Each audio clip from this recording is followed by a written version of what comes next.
there is an executive order establishing the National Energy Dominance Council. So that will be chaired by the Secretary of the Interior, Mr. Burgum, and the Vice Chair, Chris Wright. So this will reduce costs with respect to energy, establish American independence with energy, and also unleash energy dominance. Good, thank you. And this is a big deal.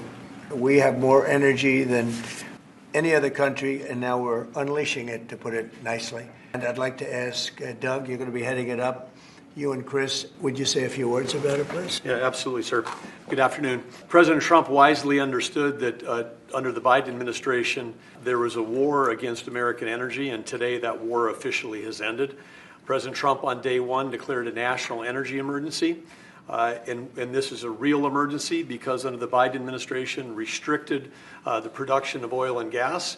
Production's still coming, but when you stop holding leases, when you take 625 million acres of land out of ocean land, out of production possibilities through an executive order, you're really restricting the balance sheet of America. But today, as President Trump said, this is unleashed. The National Energy Dominance Council will be made up, all the folks that are standing beside me here, other cabinet leaders and many more, represent President Trump's wise decision that we need a whole-of-government approach to unwind. The Biden administration had a whole-of-government approach that had the war against U.S. energy. Now we need to turn that around 180 degrees and unleash that potential. We've got to unleash it from the Gulf of America all the way up to Alaska. We have amazing resources in this country, and we haven't been getting a return on them. Many of these are under public lands.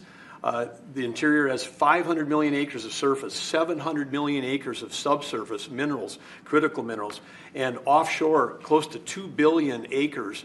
And that balance sheet is the biggest balance sheet in the world, and it's been completely underutilized. Everybody knows we have 36 trillion in debt as a country, but no one knows how many hundreds of trillions of dollars of assets we have. And President Trump is asking us to go get a return on that investment for the American people. And with that, we're going to have prosperity at home with lower prices, and we're also going to have peace abroad.